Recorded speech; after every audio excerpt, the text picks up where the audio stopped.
Hey, this is Jay Scott, and you're listening to The Hook, the Ultimate Rock Community Podcast. Hope everyone's having an awesome day, a good day. Hope everyone's jamming out to some tunes. Welcome to a new episode of the New Music Spotlight Show, which we showcase new bands, new music, and also bands that have been around for a while, like the band today that we're going to talk about, a band that's been around for a while, but not a lot of people know outside of the area that they play in, which is New York City. And the band is The Brought Low, and the guest is Ben Smith. How you doing today, Ben? I'm doing great, man. It's pouring buckets outside, but I'm inside with a stiff drink and a oven full of sweet potatoes. Well, there you go. There you go. No baseball game tonight, right? Are you a Yankee fan? I'm a Mets fan, but I'm a New York fan, so I'm pulling for the Yankees because a lot of my friends are Yankees fans. You know, I have my own local preferences, but then, you know, if they're not in it, then I root for whoever's New York. There you go. There you go. Well, hey, our first question to first-time guests is always the same, and that is the essence of the show, which is, like every great rock song has a hook that sucks you in. Every rock fan has a moment that they can look back on, whether it's a song, a band, an album, or a performance that hooked them on rock and roll. What hooked you? I mean, I think when I was 2 years old, and I've said this, I did an interview with the Obelisk, which is a great online music website. When I was 2 years old, my family did like a house exchange with some woman in London, and we went over there, and she had a small little like turntable, maybe it was her son's, and there was a stack of 45s, and in that stack was the Rolling Stones, I Can't Get No Satisfaction, and I would just make my like older brothers play it over and over. So I mean that like riff is like that was it. I was sold at 2 years old.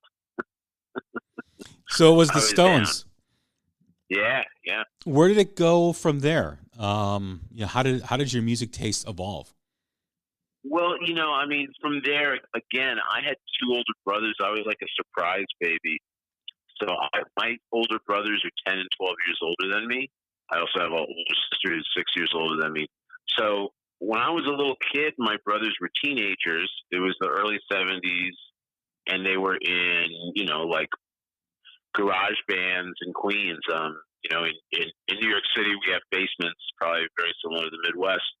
And, you know, in my basement, I would go down there when I was 2, 3, 4. There'd be like long-haired dudes playing Les Pauls and Marshall Stacks. And, I mean, I think the second song I knew as a kid was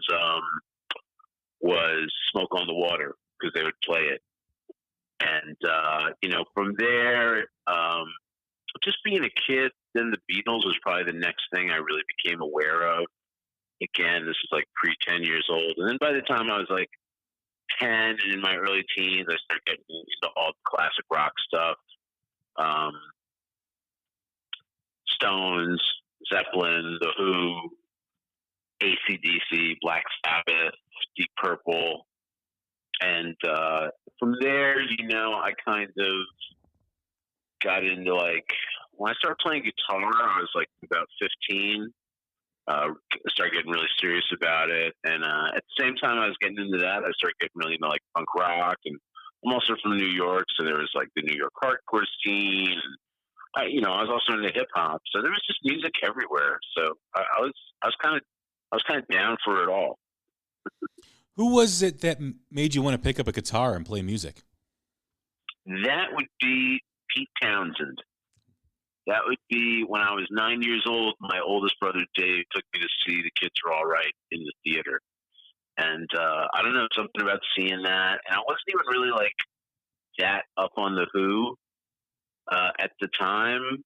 But like I left the theater, I left the theater, The Who were my favorite band, and I wanted to play guitar. And I wanted to play guitar like Pete Townsend, which is, you know, very rhythm guitar and also guitar at the same time. And also, you know, I mean, the other thing from the Who is like songwriting and kind of writing about like the lyrics should mean something.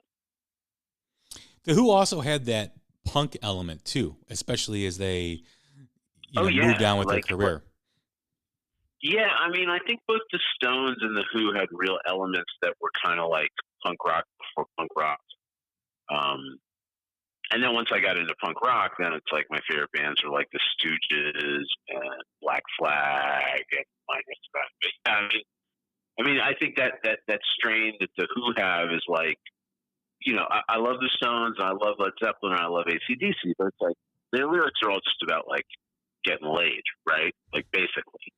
And the Who were really about like the Who's lyrics were about like, I was about to say who was you, but no song pun intended. It's like the Who's lyrics were about speaking from the point of yourself and who you were and what the world was, trying to understand the world and all that, which is a big thing that then becomes in punk rock. It's about not just like singing stupid love songs. Right. Very, very introspective lyrics, like self-aware, stuff like that. Yeah. My friend Max is a great guitarist who plays with all sorts of like Max Bernstein. He plays with all sorts of people like Demi Lovato, Taylor Swift. But he once said, he's like, they're me bands, they're you bands. Like you're either singing about me, like I was doing this, I thought you, or like you bands, like you told me you were, so yeah. Now with that, the Who inspired you to want to write music. Pete Townsend inspired you to play the guitar. Was there another artist that wanted you to be in a band and start a band? Well, again, I grew up on all that classic rock shit, so it's like I wanted to be Jimmy Page, and I wanted to write songs like the Stones and the Beatles and the Who. And the thing that kind of, once again made the bridge from like rock and roll dreams to actually like playing in bands was punk rock and really like the hardcore scene too, because all of a sudden it was like not. I mean, I think if you're a teenager, you have to be pretty self-confident if like you step out the gate saying like, oh, I can be in a band and I can do this and I can do that. I mean, it's pretty demanding on your ego at such a young age, especially most teenagers are so cripplingly insecure. And then, once I sort of started getting into like punk rock and hardcore, it was like kids my age, in some cases, like from the same part of the city from me, and they were putting out records and going on tours. So that was very like, it was very much like, if they can do it, I can do it. Like if, again, it's like I would look at pictures of Jimmy Page or Keith Richards, two of my heroes, but I don't look like those guys. I'm not like a skinny, like emaciated brunette rock star guy. I'm like this big fucking white dude from Queens, and like hardcore and punk rock is sort of kind of opened the door where it's like, oh yeah, like you don't have to look like a handsome rock star to play music. Like you can just get on the road, you can put out your own album, you can put out your own 45, you can book your own tour. So that was kind of like the next step for me, at least. I've always said, looks and looking pretty will only take you so far. If you got the good songs and that resonate with people, that'll take you much farther, much longer than someone with the the pretty hair and the pretty outfits and I've always looked at stuff like that as being short term, right? Like they'll always catch someone's attention for a little bit, and the cream always rises to the top. So if you do have the good songs and you got the good hooks and you got the good melodies, that's going to stand the test of time far longer than someone that just grabs your attention for 15 minutes. Sure. And if you have them both, then You're even further along. Even better, but it's right? like, you know, even like, you know, those first two Metallica records, like Kill 'Em All and Ride the Lightning, if you look at the pictures of Metallica on the back of those records, like how many teenagers of, I'm not sure your age, but I like, you know, again, I grew up in the 70s and 80s. Like, how many teenagers looked at the back of those two records and said, that's me? Because, like, they look like everyone else. And it's like, again, I remember seeing pictures of Minor Threat, Black Flag, and, like, again, they weren't these, like, handsome, you know, like, manicured rock stars with, you know, $200 haircuts. They were just like, again, they look like me and my friends, you know, and same with the Metallica guys were like the more metalhead version of my friends.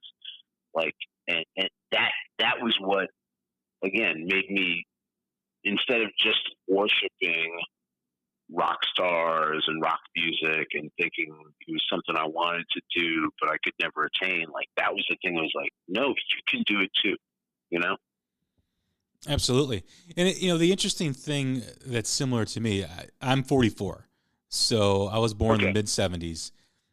Right. My older brother was the catalyst for me for music, too. You know, he was the one that was bringing in the Van Halen records and the Journey records. And, you know, I wanted to listen to what he was listening to because all his friends would go in his room. They would listen to tunes, and I would kind of sit in the corner and stay out of the way and not talk back and just listen with him. So I got a very early education on rock and roll from that, you know, from just being in the room and listening. And then when he would get a new album, when he went to work, I'd sneak in his room and I'd then go in my room and I'd play it and listen to it and then put it back by the time he got home so he wouldn't get mad at me. And that's how I grew my musical taste and knowledge, was from my older brother and his friends listening to what they listened to. Yeah, no, very similar. I'm a couple years older than you, but it's like same thing. It was like I had these vast record collections at my disposal that I could, you know, peruse, you know, as long as like my brothers were at work. Know, again, I was in high school, in junior high school. My brothers were out of college and like getting their first jobs. So it's like, but yeah, I had to get in, go to the records, and then get out before they got home. And then if you didn't return it by the time they got home, you'd get the dreaded beatdown. That's right. That's right. So the Brought Low, New York City. Tell us a little bit about the history of the band, how you guys formed, where you guys came from. Well, you know, I mean, you and I had mentioned before the interview, my first band, Sweet Diesel. Nick and I were in that band. And that was a very different thing musically. It was very of a time in the mid-'90s when it was, you know, sort of the, I guess they call it the punk revival. We were part of that. And we also kind of, we kind of played with a lot of the Midwestern indie rock bands on like Amphetamine Reptile and Touch and Go Records. And it was very like loud and noisy and kind of discordant. And as I got older and like, you know, sort of like reaching my late 20s, I started like, you know, I mean, you just change, your musical tastes change. And I wanted to do something that was more reflective of, one, the music I listened to, which at that point was like, I was returning to all my classic rock records and also blues and country. And, you know, I was really into like a lot of 60s soul at that point. And, you know, I just wanted to, I wanted to sing. I didn't want to scream anymore. And, I wanted to write lyrics that meant something to me. I mean, again, I love the anger of punk rock, but, and there's certainly still reasons that even as a middle-aged guy I get angry about, but that wasn't what I wanted to express anymore. So I started writing these songs, and I lived with my drummer, and we sort of came off the last Sweet Diesel tour in '98, and I started writing these new songs. And, you know, in between that and the Brought Low happening, I played the band called the Kill Van Kull, with our bassist, the bassist of the Brought Low for the last 20 years, Bob, was the bassist of Sylvain Cole. And again, it was just sort of very hard, angular, kind of post-hardcore stuff. So I started writing these songs, and it just sort of took on a life of its own, and we started playing out. Our first bassist was this guy, Dean Rispler, who's played in a lot of bands in New York and has produced a lot of records, and still one of my dear friends and one of the most talented guys I know. And again, at that moment, it was sort of when the kind of stoner rock thing was going on.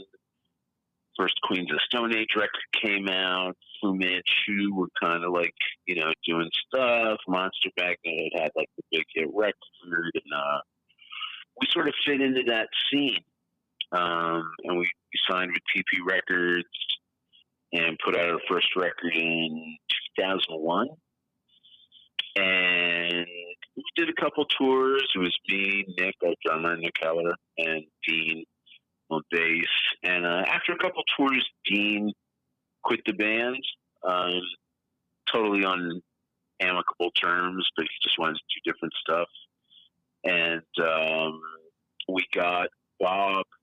Well, actually, we had another little pickup where this guy, Steve Tanner, who's actually was in the band Harvey Milk, he played bass with us for about a year. So we started working up material for a second record. And I fired him in the fall of, I guess it was 2003, because I wanted to start playing out of town again, and he didn't really want to travel. And then I got Bob from Sylvain Cole, and he joined up. And we had a second guitarist for a while, a guy named Kevin Eleven, again, a great guy, very talented guitarist. Put out the second record right on time on Small Stone Records in, I guess that's 2006, 2005 or 2006. I can't even remember. And then Kevin moved to Richmond, Virginia. Anytime we're down there and play down there, we stay with him.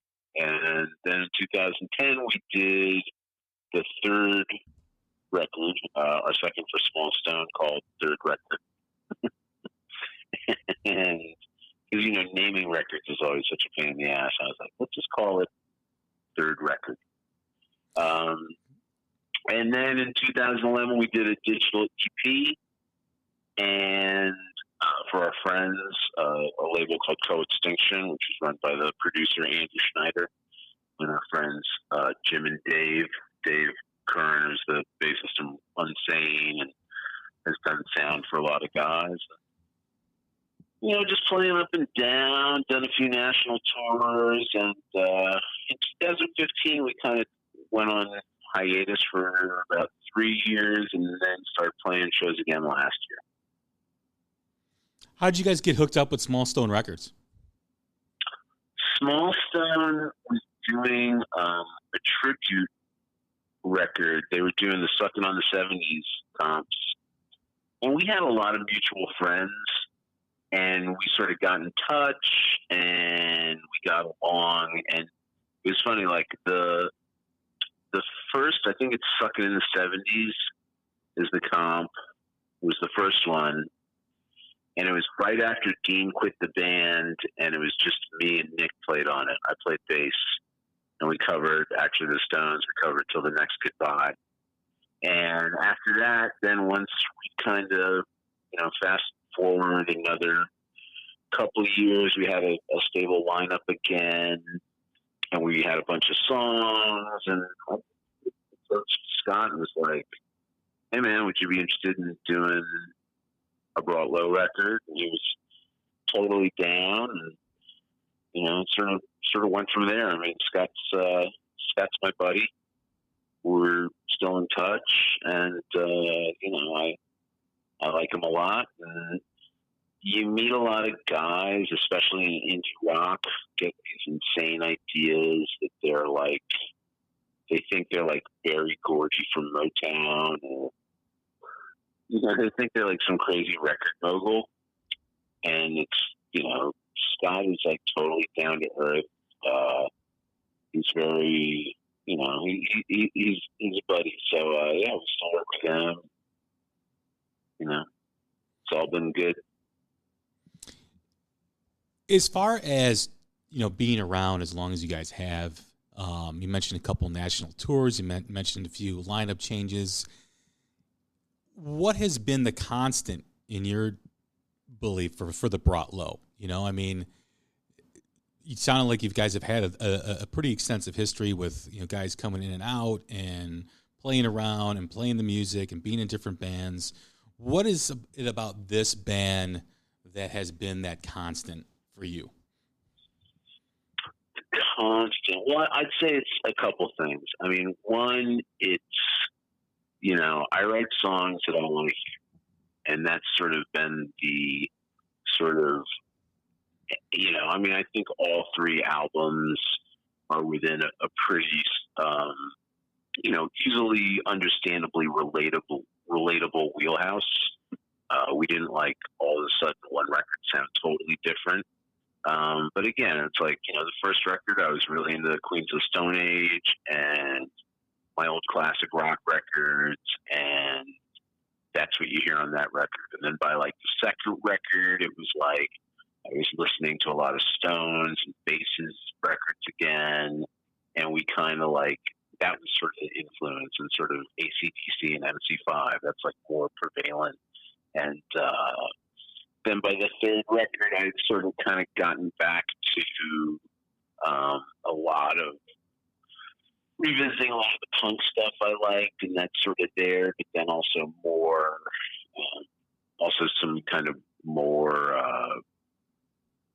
faithful country songs. And, again, it's like, one thing is like, it's always the music that I want to hear, that we all want to hear. I mean, like the other guys contribute too. So one is like, the music is the reward. I write music and we write music that we want to hear.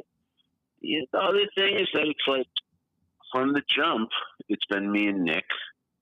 And, Bob joined in 2003. And we're all still buddies. We all still have a good time hanging out. I was saying this to someone recently. Someone was asking, "Oh, you guys didn't play for a few years." I was like, "Yeah, like in 2015, I stopped booking shows because they were kind of reaching diminishing returns, and we weren't having a good time playing shows anymore. So I just stopped booking them, and thus ended shows, until we got an offer in 2018 to play a show. Or my friend's bar was closing and wanted us to play it. But even though it's like in 2015, I can tell you, like, I still the following week was hanging out with Bob, our bassist, in a bar somewhere. A month after that, I was jamming with our drummer. Like, there was never some sort of, there's never some like blow up. I mean, there's a degree to which it's been like a core of friendship with these guys, and still enjoy each other's company. We still get together and make each other laugh, and enjoy playing together. So I think that's kind of the constant. Play music you want, and do it with people you want to hang out with. Now, you mentioned stoner rock, and I spoke to Carl about this too, because La Chinga gets classified into the stoner rock label. I don't know. I hear rock and roll. I have no idea what stoner rock means or entails or what, because when I look on, Small Stone Records and their artists that are on there, it's a great, label out of Michigan. And I know some of their bands on there are labeled as stoner rock, and I think in certain aspects of the internet, you guys have been put in that category too, and a couple things. How do you feel about that? Well, it's funny. It's like, it's probably the worst genre name, like next to like grindcore, or it sounds so terrible, like stoner rock. In 1999, when we started, 2000, 2001, there was a certain buzz about it. Again, and it was bands like Queens of the Stone Age, Fu Manchu, and that was kind of like what was going on. And the Alabama Thunder Pussy was another big band of the era. Nebula, and those bands were all either a little heavier or a little trippier than we were, but because we all kind of had this root in 70s hard rock, we kind of all made sense playing together. What happened was that by like the mid 2000s, what became stoner rock sort of started becoming like doom, and the bands all started getting heavier and playing slower and tuning down, and the Brought Low started playing faster and started like, you know, the joke was always like everyone else is tuning to like D and drop C, and we were playing on like open G, which is the like Keith Richards tuning. So it's like, you know, we tuned up and everyone else tuned down, and we sped up and everyone else slowed down. So, I mean, I don't think in 2019 the Brought Low really makes sense as a stoner rock band. It was just sort of a thing which in the early 2000s we fit in the scene, which was sort of a blanket term for all these new heavy rock bands that were playing riffy music with a lot of like influences from the early 70s. But yeah, we're a rock and roll band. Like I don't think we're stoner rock. We're certainly not doom. And when people ask, it's like, yeah, we're rock and roll. Right. Like yeah. AC/DC. Right. Cause like that's MC5. Yes. You know, that's like, yeah. That's what I said to Carl from Lachinga. I was like, I don't know what I'm missing here, but you guys sound like rock and roll. When I listen to the Brought Low, I hear the Stones. Right. I hear all this, you know, the bands you mentioned, MC5, AC/DC. I hear a lot of Social Distortion, you know? Right. Early Aerosmith. Yeah. This is another one we get a lot, yeah. So I'm like, have I been listening to stoner rock for the last 30 years? You know what well, I mean? again, you know, it's a silly term, and I mean, it's like, what's metal, right? Like, metal's everything from, you know, what's that band, like Cattle Decapitation to Judas Priest. You know, like, it's a huge ocean of different genres. Stoner rock's a somewhat similar thing at this point. Yeah, I believe that there's only a handful of labels for rock music. There's your regular rock, there's your hard rock, there's your punk rock, there's your metal, and then there's your thrash/death metal. Yeah. You know, to me, that's pretty much it. You know, you get in all these other labels. I'm like, I don't even know what the hell I'm listening to, but I don't know, like there's this new genre that's been created out of thin air. And I think sometimes it actually hurts the genre as a whole, right? I think there's too many labels out there that hurt bands because they get pigeonholed in a certain genre and they can't get out of it, or people that aren't aware of that genre won't listen to them because of the label. Right. And also bands change. Mm-hmm. You know, bands change stylistically, and those pigeonholes. All of a sudden, if you do something different, it's like, whoa. Well, but I thought you were this band. And it's like, no, we're. I mean, the people that always understand it are musicians, and like no, because a musician just wants to play music. They're not caught up in these, like, this isn't. I mean, even if it goes down to, like, you know, I mean, I think one of the big things with Brought Low is, like, we have a lot of, like, loud rock songs, some happy songs, just like fast kind of raging songs, and then we also have like a ballad on every record. You know, there's like at least one slow kind of ballady song on every Brought Low record, because that's, you know, part of what I like. You know, I love like country music. I love soul. I love blues. And again, you make music that I think most great bands, or not to say like, well, we're a great band and this is why we do this, but it's like most bands play music that they want to play. You know, I think the best ones. Well, I think the best bands and the ones that do it are the ones that, like you said, are evolving, right? Yeah. You know, I mean, not everyone can be an AC/DC where, Right. you know, right. Or Ramones or Motorhead. Yeah. Right, There's right. like the three. Those are the three great one-song bands. Right. I mean, they're phenomenal what they do, and I enjoy them immensely. Right. But I want to see my favorite bands, and I want to see the guys that I like listening to. I want to see them evolve in songwriting and develop as players, and you know, see the growth from the debut album to the third album to the sixth album, and so on. Yeah, absolutely.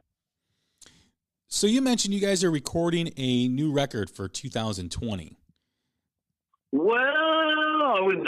We're working on new material. Okay. I mean, Okay. Like we're not recording yet, but we're working it up. And we're trying to work up new material. I mean, you know, I have a backlog of songs.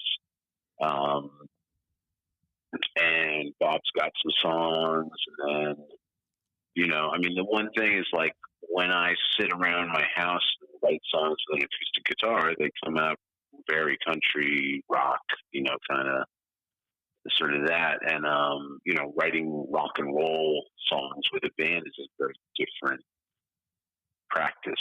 So we're trying to work up some new band rock songs, and yeah, I mean, we're just in the early stages. We again, this time last year we played our first show in 3 years, and it was our friend's bar was closing, Hanks, which is a great kind of like dive bar, rock and roll bar in Brooklyn. We played all the time, so we got back together as that was closing, and we played a few more shows after the new year, and then we took the summer off, and now it's like we really want to have some new material to play live. We really want to, you know, get in there, hopefully record. So I have no timetable, and you know, things generally move pretty slow in Brought Lowland, but hopefully there's a new record sooner rather than later. What is the process? I mean, you mentioned, you know, writing on an acoustic guitar, but, you know, when you guys get together and you guys are going to introduce a new song live, you know, how does that work? Is it just, you know, one person comes in with an idea, then other people kind of add their input? Is it just is the song already structured and made and arranged? How does that work?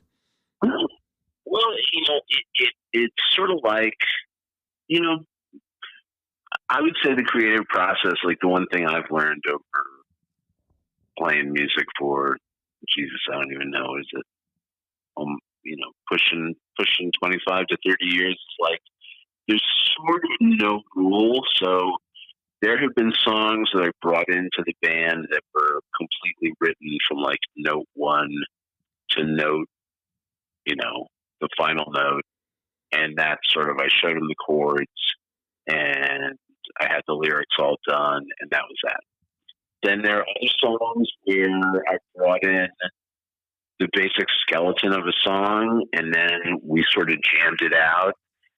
And you never really know. I mean, sometimes you write a song and you think it sounds great in your head because you've been playing it alone in your basement. And then you play it with like a bassist and drummer, and you're like, oh, you know what? That's kind of weak. Like that's kind of either like I heard that before or it's not memorable. And so it's sort of like there's a finite way, you know, there's several different ways it gets done. You know, I think where we're at now is like I've got a bunch of songs that are kind of more in the acoustic country realm. And then I've got a lot of riffs, and I bring those into Bob and Nick, and we're trying to kind of hammer them out, put their stamp on them, and turn it into a Brought Low song. You know, there's a band that's pretty similar to what you guys do in terms of the types of influences and the style that you guys have. You know, you mentioned, you know, the country type songs, and then you got the rockers too as well. The band Super Suckers, who I know you guys have played with a lot. Oh yeah, sure. Yeah, we played with them way back. Yeah, and they do like a country record, then they do a rock record, and I've seen those guys probably about a dozen times over the years, and They just get up there and they play, and it's cool, and it's loud, and it's kind of very similar to kind of what you guys do. I mean, they're a 3-piece outfit too now. They used to be a 4-piece. So, right. There's a lot of similarities when you talk about your process and you talk about what you're developing. I can't help but think of them in kind of the same parallel, way of doing things. Right, and they, do the same. I mean, it's funny because it's like Bob and I have done acoustic Brought Low shows where it's just me and him with acoustic guitars, and he plays acoustic guitar, and we do that, or we do. I mean, most of the time we're doing like the Brought Low electric, loud band with big amps. But again, I mean, one of the ideas we have for the next record, assuming like we get it all together, is kind of either doing 2 EPs, like an electric EP and an acoustic EP, or maybe doing an album with like. I mean, again, I'm of that 70s, 80s generation where I bought albums and I cared about the sequence of the songs and what order they appeared in. So the idea of doing maybe like an electric side and an acoustic side. It's interesting. You say a lot of things that resonate with me as a rock music fan, and I, you are a rock music fan as well, and all of our listeners are. And we touched on this, before we started the interview. The current state of rock and rock music. You guys are incredible. You have incredible songs, incredible albums, incredible material, and for a band like you guys, and I always hate saying this. I even cringe when I say this. It's like, well, back in the day, these guys would have been huge. And there's a lot of bands like yourselves that would have been huge 20 years ago because of the way the industry was. You had a infrastructure in rock music that was able to push out new music and people would listen. And people are not listening to new music, unfortunately. I mean, the numbers speak, the facts, right? I mean, no one knows that LA Guns released a great album this past year. No one knows of like new bands that are coming out because everyone's kind of still stuck in the classic rock mode. What do you see? You're in New York. What do you see? You see the same things I see, or what's your take on it? Well, I think, the industry's changed so much, and tastes have changed so much. What I can say is, unfortunately for me, at the same time I started doing this band, I was in my late 20s, and I was an adult. And I got married and had a kid within a couple of years of the band forming. So it's like, I spent my 20s touring in punk rock bands and did all my irresponsible stuff then. And then when I was doing this band, I mean, that's one of the reasons why it's like there's only like one record every like 4.5 years, 5 years. And now like it's been, 9 years. It's like life happens. You and I were talking about this yesterday, when we had to reschedule the interview. Like, life happens. So that at the same time, in one sense, the Brought Low is a very inactive band, right? Like, we don't tour a lot. We play even before we stopped playing, like in 2015. It's like we did regional touring. We go to Boston. We go down to Virginia. Maybe every couple of years we go out to Chicago and play Columbus because we have a big fan base out there. But because of the internet, it almost didn't matter. Like, it helped keep the band alive. Like, as opposed to when I was in Sweet Diesel in the 90s, which is like really pre-internet, if we weren't touring every 4 months, there's no one would remember us in one city to the next if it was like more than about a 4-month gap between coming through on tour. And we had to put out a record at least every year, and because of the internet now, you can sort of be a part-time touring band or, again, a part-time band more successfully. And the other thing with the problems our music stays alive. We synced a lot of songs. We had a lot of songs on television, which is a major part of what rock bands do now to kind of make money, since there's no money in album sales. And I mean, that's another whole way that the industry has changed. Sweet Diesel, you had the record, but it's not like Sweet Diesel is like some successful band. In many ways, the Broadway is much more successful. However, Sweet Diesel was guaranteed, and I would say any independent band up until the early 2000s was pretty much guaranteed to sell around 2,000 copies. If you toured a little bit, and if you were in a genre that had that kind of word-of-mouth fan base.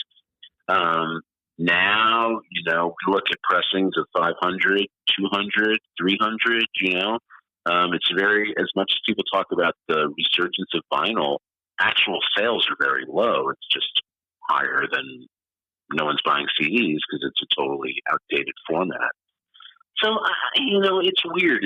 It's a weird time. And I think in one sense, as a niche band, whether you're stoner rock, grindcore, or certain types of hip hop, you can really do a lot as an independent musician because of the exposure you get from SoundCloud and Instagram and social media and all that. But there's also a lot of problems in that it's like musicians aren't making money from selling records anymore, really. And certainly kind of going to the thing that you and I were talking about before we started the interview, if you're playing classic rock kind of stuff, that's not an audience that is prone to finding new bands. That's an audience that is very much middle-aged people who are listening to, they're going to see Bad Company, but they don't want to hear a new band that kind of is the new version. There's some exceptions, like what's that band, the Rival Sons, and right. The band that everyone loves to hate, Greta Van Fleet. That's like, there's exceptions, but it's not, the culture of that genre is not about discovering new music. Well, even classic rock stations, right? I mean, are the one thing about classic rock, and it's they're the worst. Right. They feed you the same 50 songs over and over and over again. I mean, they never play a deep cut. They never play, something deep from the Stones like Slave or, whatever. They never play a Thin Lizzy song besides The Boys Are Back in Town. Once in a while, you'll hear Jailbreak. Once in a while, right? Once in a while. But twice a year. Yeah, twice a year, and you're lucky if you get to hear 30 seconds, of the end of it, But right. that those bands are not producing new music, and we touched on this, like you said, before we started the conversation, that the classic rock genre has reached its limit, right? I mean, it's not going to grow anymore. It's not going to expand. It's going to get smaller. And as the years go by, some of that stuff is going to become oldies, right? What we listened to when we were kids, Elvis and all that stuff, Buddy Holly, the oldie station. That's the next move for classic rock. And the bands that are touring under that classic rock shell, like your Aerosmiths and like your, you could even call Metallica classic rock now, believe it or not. Right. But those, but those bands that are touring are not going to be around forever. They're all dying. They're right. all. You probably got about another 10 years. Let's look. Aerosmith. They're in their late 60s, early 70s. The Stones. I don't know how Mick Jagger does it. That's a whole nother. But I don't see the Stones playing more than maybe another 5 years, if that. Right. Yeah. And then you've got who else? Iron Maidens, they're 70, and they're in their 70s, and Judas Priest is in its 70s. So it's not. There's going to be a vacuum that is going to leave a lot of rock fans with not a lot of things to do in 10 years, because these big ticket rock bands are going to be gone, and the new bands that are coming up and the new music that's been unheard, like the Brought Lows and like the Super Suckers and all those bands, and the newer stuff, like you said, the Greta Van Fleets and the Rival Sons, are they going to be able to get to that level over the next decade where they can play? Well, they're not going to get to the level of classic rock, mega bands, because that ship has already sailed. However, on the upside, and there's a lot of underground rock bands that are pretty damn good right now, and they're not, and they want to rock and roll. Last Friday I saw this band Worshipper, who were on TD Records, who put out our first album. Great band from Boston, very kind of Thin Lizzy, and also sort of classic metal, but also totally very they kind of remind me of Uncle Acid, and again Thin Lizzy, a little Maiden, and there's a lot of it's funny. Sometimes I'm a little amused when I see these young bands, the kids in their 30s, and are totally decked out in what they think is metal clothing, and some of those bands are a little cozy, and they get some of the things wrong, but what it counts. It's like the Greta Van Fleet argument. I have plenty of things I could nitpick that band about. I'm certainly not gonna listen to them over any classic hard rock band of the 70s. However, they're kids in their early 20s playing loud, bluesy riff rock. And, I think we should all be happy about that. I agree. I think the tendency for a lot of older rock guys, to be dismissive of them, it's what do you want? These kids are celebrating the same things that we celebrate. And again, I'm not telling anyone to go buy their record. And, again, I can nitpick them, but it's if the kids, they're playing Cream and Zeppelin riffs, what's wrong with that? There is a tendency, there's strain in hard rock culture, punk rock culture too, that's about to take your tunes or feeling off, which is part of what gives those genres their strength. But yeah, man, it's not that many people. We need all the help we can get. So if Greta Van Fleet's part of it, that's just how it's going to have to be.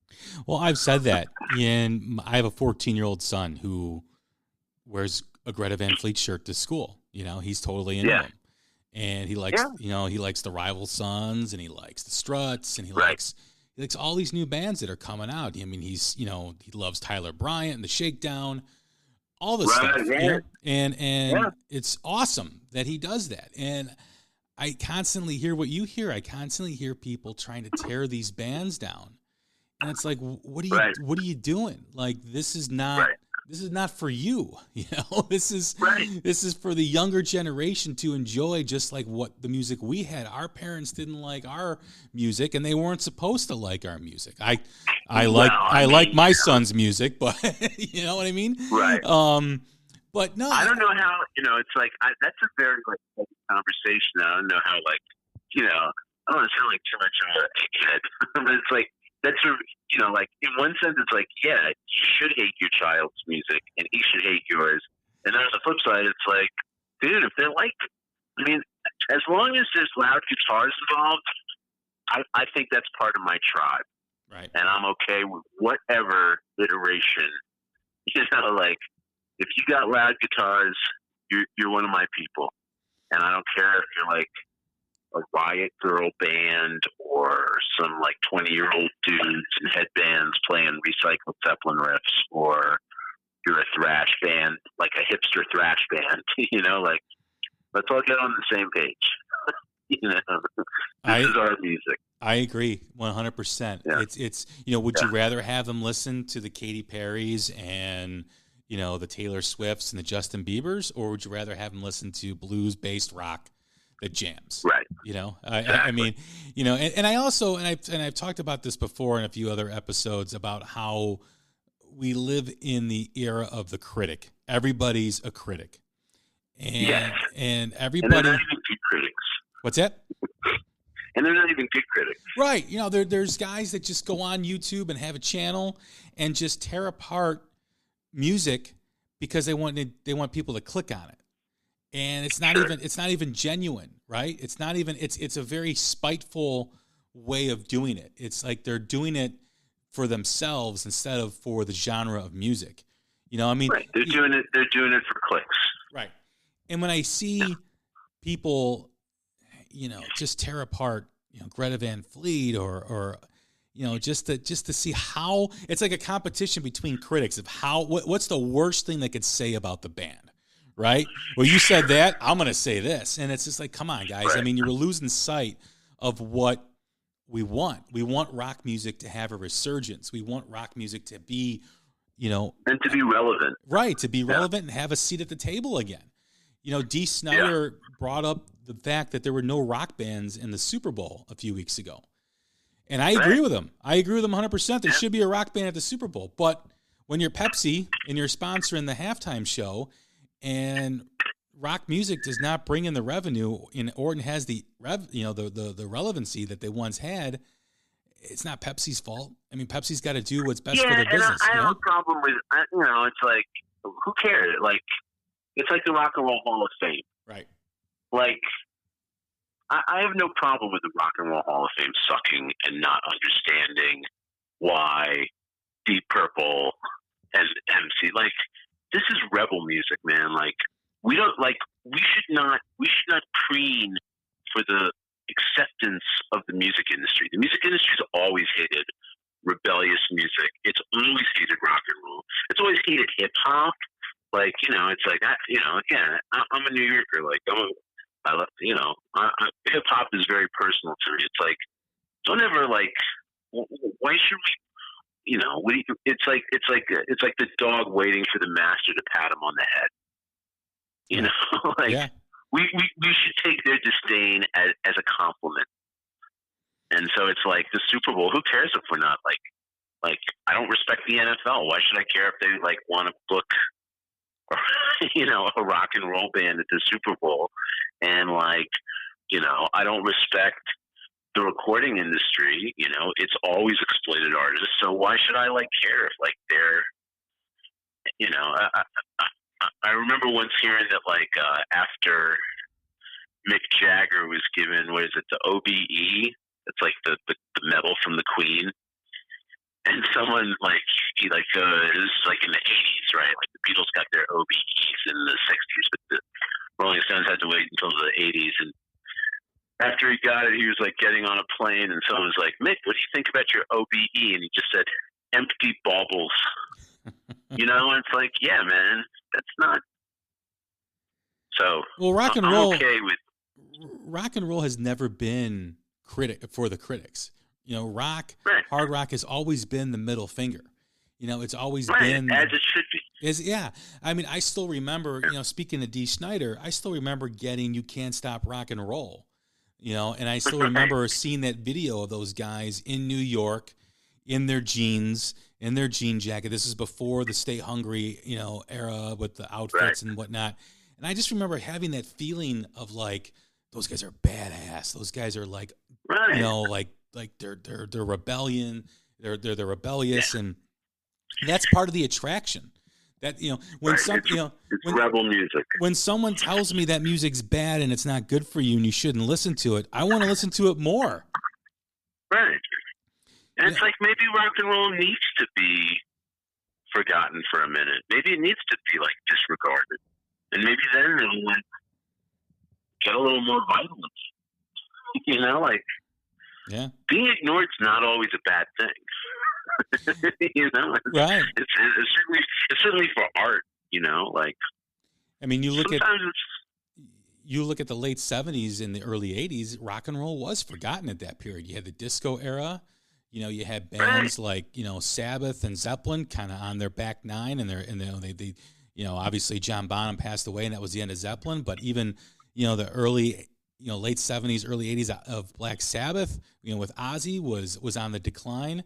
So there wasn't a lot of rock in the early 80s. That rock music was really underground. You look at all those bands coming over from the UK, the new wave of British metal, and you had bands like Y&T, and you had all that stuff. The only real band of significance that I can think of, it's only two bands, were AC/DC and Van Halen. That were late 70s, early 80s. Everything else was kind of arena rock, and there was the Christopher Cross era of the singer songwriter, and the elevator type music. So it was forgotten for a period of time. Yeah, and stuff like metal was despised by the industry as a whole. Right. It was like it was white trash music. So, and when we think of the early '80s, we think of that as like the peak of metal.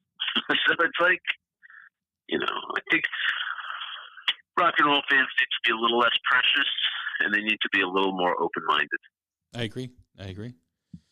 So what, I know you mentioned you got some material, that you've developed. What can we expect from the Brought Low in 2020? In 2020? Yeah. Well, hopefully we're going to play some shows, and we're going to record some music. It's like when the guys get ready for the Super Bowl, they say, we're just trying to get some points on the board. Like, I don't want to overpromise. I'm part Irish, so I'm a little superstitious. So Gotcha. I don't want to jinx anything, but I feel like to get some new music together and get it out.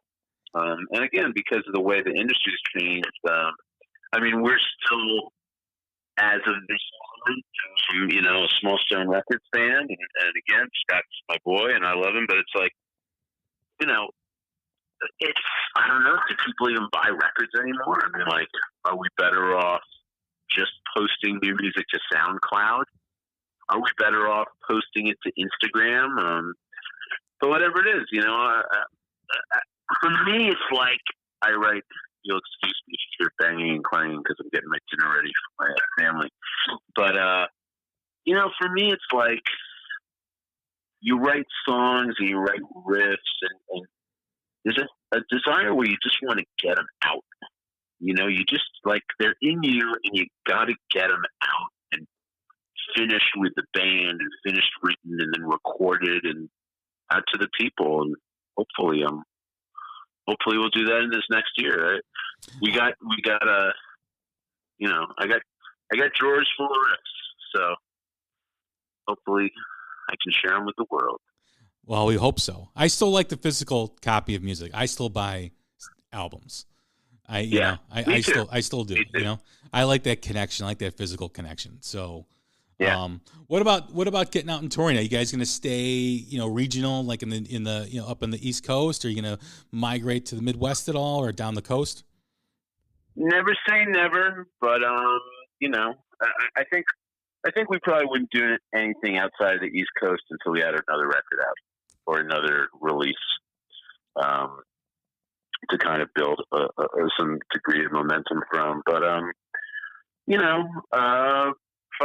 ago, we were still playing the Midwest with some degree of regularity, and we actually got offered a show out in Columbus, Ohio this summer, which unfortunately we weren't able to do.